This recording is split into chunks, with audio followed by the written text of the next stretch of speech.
But I love the DC universe. And I was fighting to expand it. Hey, with Hawkman bursting into this apartment on wires, so from 60 feet into the room, and standing there and just delivering the lines. It was powerful to see.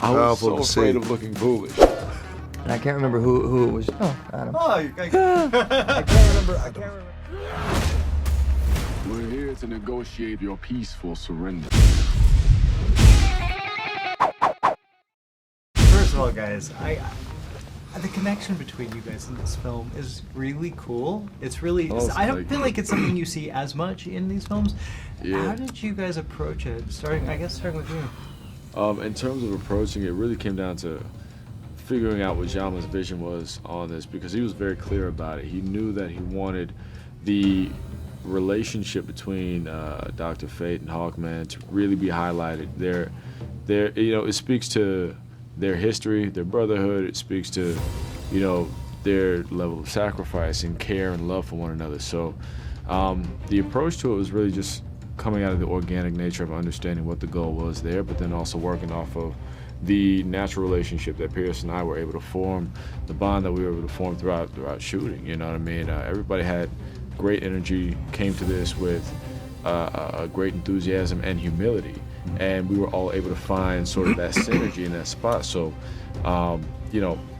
Pierce, very welcoming, very warm. It's just easy, you know what I'm saying, to find, a bond with Pierce. So like, it just kind of fell in there naturally, but we knew that highlighting the heart of their relationship was something very important to really show the depth of brevity when it comes to the emotional notes in this film for many characters. It was on the page. Yeah. It was on the page. They really had done their homework, the writers and Jama and the producers, so it was easy to follow those notes and that composition. And Aldis, we became friends quietly, slowly, and just on the set, it was a huge undertaking. I think everyone felt a great responsibility to these characters and the mythology of these characters and to the fans out there. But it became a quiet kinship of friendship and work every day in these spectacular, monumental sets, and a kind of operatic story. You've done so many different kinds of characters. What's it like for you jumping into this world of superheroes in the DC universe? I'm over the moon. I'm very happy. I couldn't be happier. Dr. Fate, I couldn't have wished for a better character in my career or at this time in my career than to be part of the DC comic book world. For you, yeah.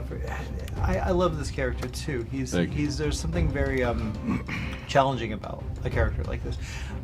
Was there working with the director, working with him, was there something that did you go into the history of the lore, the mythology of the books? How has that helped you throughout this? For me, I went through the books, really I was looking for what is most consistent. I was looking for consistency through the ages of how his story was narrated and told. And once I sort of identified and keyed into what that consistency was, I just simply applied that to how I wanted to build this person. I wasn't trying to duplicate what we had seen before or anything particularly from a specific comic, because my job is to create a whole human being. But I know because he has so much fanfare and so much love from the fans, there's an element to his nature, his personality, his spirit that people are going to be familiar with and they're looking to recognize. So I found that, I identified that, and then I just, put my spin on it. Nice. You sure did. You sure did, brother. You sure did. You really did. I agree with you. It was amazing to watch. Right? I mean, the very first day of shooting was a big, big day with Hawkman bursting into this apartment on wires, from 60 feet into the room, and standing there and just delivering the lines. It was powerful I was to so afraid see. of looking foolish. I never was did. quite nervous. Never once, but we're all scared of that too. But put yourself grandly. Well, Thank you. That was a pleasure.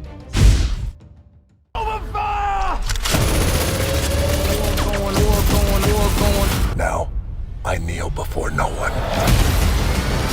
Well, this is such a perfect character for you. Thank you. You've championed this character for a long time. Why? What was it about Black Adam? I've always felt for a very long time, over a decade, that if we make the movie right, if we make Black Adam right, then a lot of people around the world are really gonna love and enjoy this character. And I think a lot of people around the world are gonna express themselves and see themselves in Black Adam.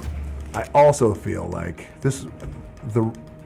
one of the reasons why I fought so hard for this is out of love. And what I mean by that is, it sounds corny, but I love the DC universe.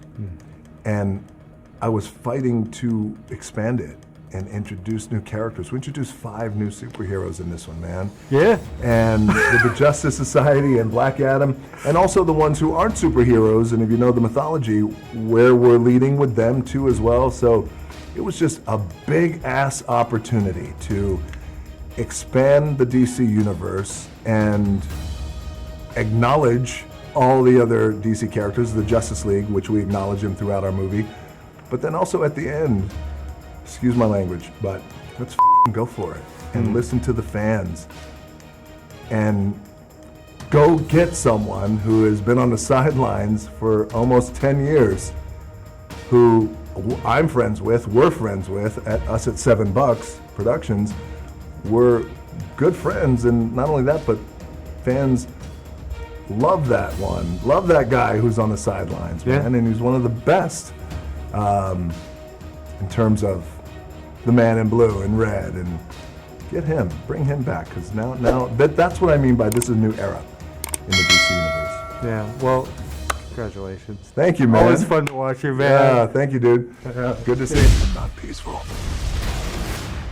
nor do I surrender. I'm such a big fan of these two characters. Really? How did you? I love the guy, by the way. How did you guys approach this and kind of find that the rhythm? There's just the rhythm between you two. There was a lot on the page, I think, to start with, without a doubt, and you know, it was clear from the chemistry we just meshed together really, really well, and then by the time we got on set, we were homies. So I mean, it just worked. It was so easy.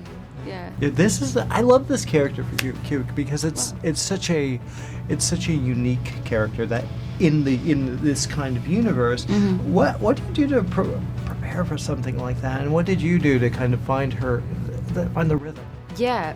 Honestly, like, I feel like it's very rare as like a young like femme, like just like acting to get like a role that is just so like honest in its portrayal and so unique and just so like there's no other connotation attached to this like young girl other than she's just like having fun and like trying to figure out who she is and not taking like life too seriously and just having and adding this element of play into everything that she does.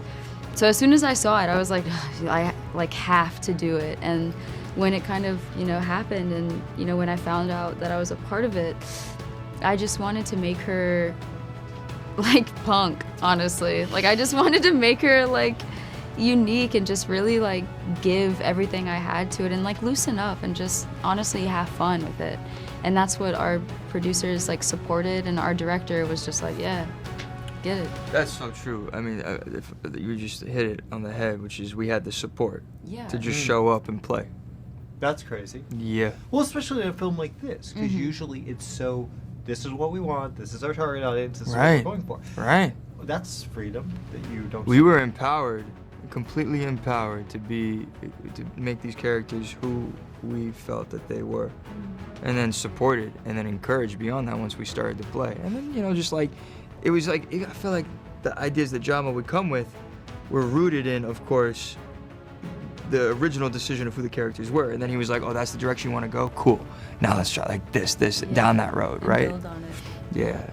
I was gonna say, was there times that you're like, oh, this line, can we just bump this up, or like a little improv, or was that? Wow. Yeah, absolutely. Wow. And at least in my experience, I think you go to JoBlo and you go, can I? He goes, yeah, Wow. whatever you want. And then sometimes Dwayne would, I do remember one time where Dwayne was like, okay, well, and I can't remember who it was. Oh, Adam. Oh, I can't remember who it was about, but someone was like, you know, this line, it's rubbing me a little bit, and he was like, word. Okay, well, remember though, this line references in the first act, this happens, and then it takes us to the third act, and it's also referenced there, right? So in this meaning behind the line is what's important. So that needs to stay. But how do you think you could say it that would feel right, that still does it, right? It's like complete collaboration. That's really rare. Very rare. Yeah. Wow. What I loved about your performance specifically is the humor. You are kind of and you're so good at it, man. Thank you so much. You really are. Thank you. Well, was that kind of fun? What were your what did you look at to find this guy? Oh man, I think I just showed up and like tried to puppy dog it as much as I could. You know, just stay open, stay free, and like whatever comes, you just let it out. And fortunately, I had an incredible cast surrounding me that was able to support that and catch it, and even like kind of set me up for success, I think. What about you? Like, did you have influence with this in any other characters, anything that came before? Ooh, like an influence. Strange enough, like someone who really like style-wise and like free-wise, like I was looking at like images of like Stevie Nicks and like looking at her performances. And just like even I had like screen grabs of like her when she was on stage and how the fabric would flow, and just kind of like seeing that and being like, I want that, like not only for me personally, but like I want this character to like really breathe. And so she was actually someone that I really admired for it. That's up to you.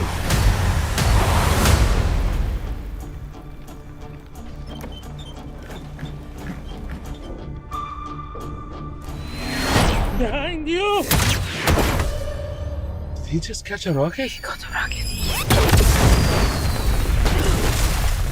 I love the energy with you guys in this movie. Like, immediately you get a history, you get a sense. How did you guys build that? It was just natural. Honestly, like It really is natural. We didn't really Yeah. try too hard. I mean, No. you know, I don't know. We just chill around, eat Doritos, talk shit. I know, no Like, kidding. It was just fun, like right out of the gate. And you don't know what to expect when you first get there, and everybody just bonded so much. And, Yeah.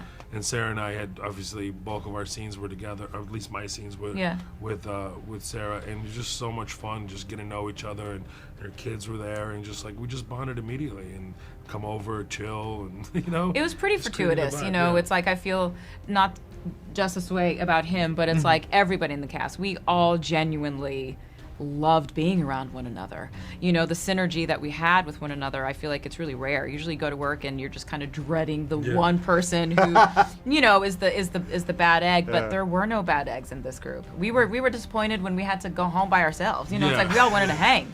So We had no shortage of of that. I had extra rooms, and nobody wanted to drive 45 minutes. So Quintessa and Noah were passing out of my place. I had extra rooms. So they were always there. So it was just the vibe all the time. We were really, really close. Well, I think that probably starts off with Dwayne, because he's such a decent human being. He's a beautiful human being. Yeah. He is very accessible. You know, he makes himself accessible to others. You know, one of my favorite things to say about him is that he truly does want everybody to win.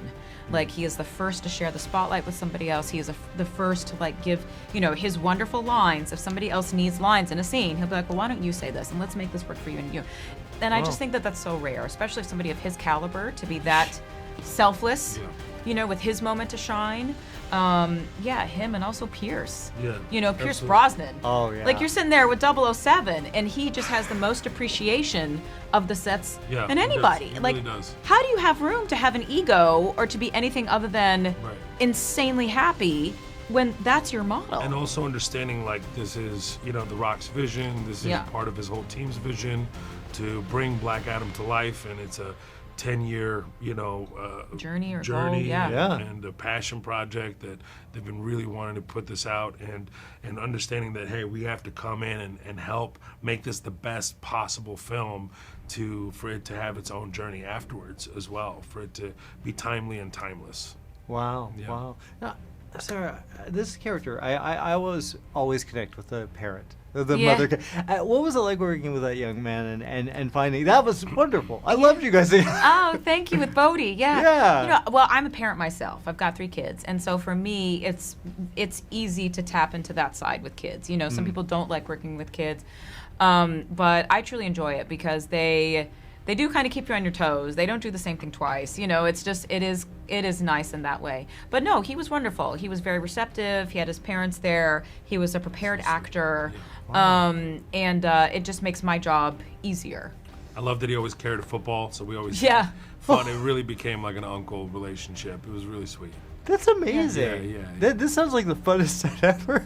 It really was. It was a lot of It fun. really, truly was. Yeah, just riding my motorcycle around set, just having a good time. It was Yeah, great. that's right. You did. I miss it. Wow. No, I guess I gotta talk about the music selections that you had. How closely is that to your own personal music selection? Oh man, a lot of it is actually. Jama was really, really kind in that way, where he said, "Send me a playlist that resonates with you," and we did. Now, "Baby Come Back" came out of the blue completely. It was the DP and then kind of the production team who started singing it, and then I was singing it. Next, thing you know, the whole set Everybody's singing it. and it was like went on for days. And John was like, "I think we need to do "Baby Come Back." I was like, I couldn't agree with you more. And then he was like, when we shot the scene, he was like, "Here, just freestyle with it and have a good time," and that's what you ended up we're with. He still was like, singing "I it. need more passion." Baby, Talk about come the back. break. Yeah, I just lost my mind in it. It was so much fun. There's no one on this planet that can stop me. Black Adam, rated PG-13, October 21st.